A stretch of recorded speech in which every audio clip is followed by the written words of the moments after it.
Excuse me? You need to wear a mask. Do you understand that? To come in the store? You're violating my constitutional Okay, well, rights. this is private property. This private property has food. I have a right to buy food without being forced to participate in a fake global false flag pandemic.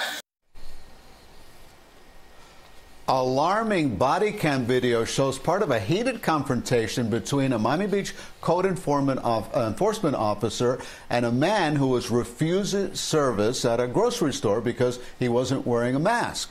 Hundreds of warnings are being issued every day to people who may be endangering others and themselves by not covering their faces or socially distancing. It's happening here and across the country, and it's putting those charged with enforcing the rules at serious risk.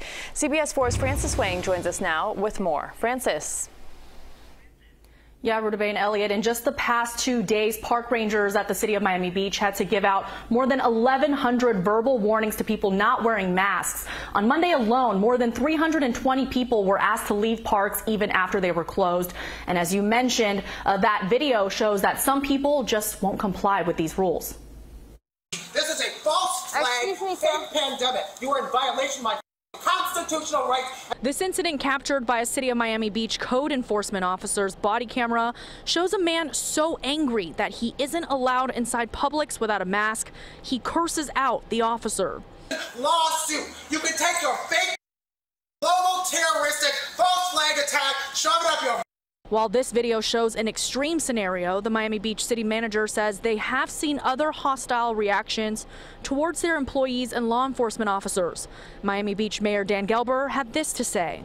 I get that people are, getting antsy and they're frustrated, and I'm sure there's an economic burden also that is feeding that kind of frustration.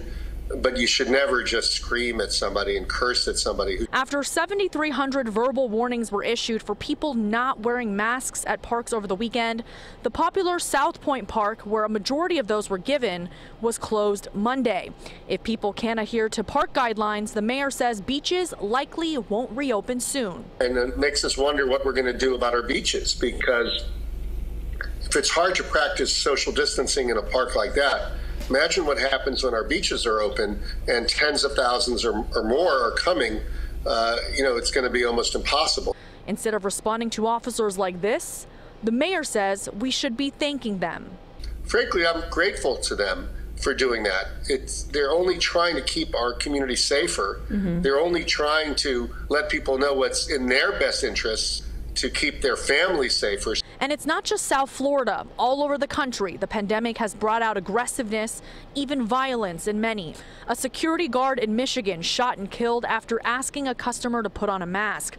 A Texas park ranger pushed into the water after asking people to socially distance.